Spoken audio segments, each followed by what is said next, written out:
La santé mentale est souvent confondue avec la maladie mentale. C'est une des raisons du tabou. Or, la santé mentale est un équilibre dynamique entre les différentes sphères sociales, économiques, physiques, émotionnelles, familiales, psychiques. Donc elle nous permet d'agir, de nous réaliser, de faire face aux difficultés normales de la vie et de porter notre contribution à la communauté. La santé mentale, c'est le problème de santé des adultes jeunes.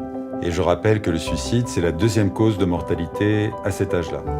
Or, c'est un problème qui est sous-évalué, sous-étudié, notamment dans sa dimension populationnelle.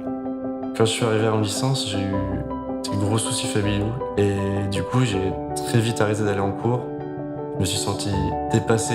J'allais pas aux examens, je restais enfermé chez moi. J'avais l'impression que je devais gérer vachement de trucs, alors qu'au final, je gérais rien du tout. C'est comme si à ce moment-là, j'avais complètement touché le fond.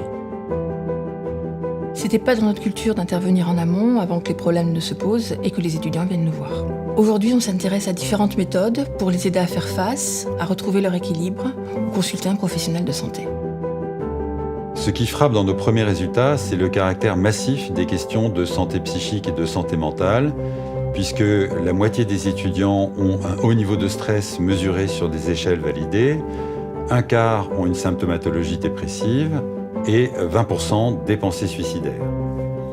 Ce mal-être psychique peut d'une part déboucher sur des pathologies mentales sévères et d'autre part être à l'origine de comportements à risque comme le binge drinking ou les consommations de drogues ou de médicaments.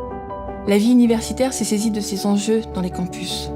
Il faut envisager la santé mentale comme une question de santé comme une autre. Il ne faut pas négliger ses capacités d'action avant que ça n'aille trop loin. Nous proposons également d'intervenir, de tester des nouvelles formes de communication, notamment via les réseaux sociaux et les technologies numériques, afin d'augmenter le niveau de connaissances et de compétences de tous sur les maladies mentales. En parler, s'inspirer, respirer, s'entourer, faire évoluer son projet, apprendre à gérer son stress, son temps, son sommeil, prendre du recul. Il ne faut pas considérer la santé mentale comme un problème, mais plutôt comme une ressource pour ses études et son bien-être.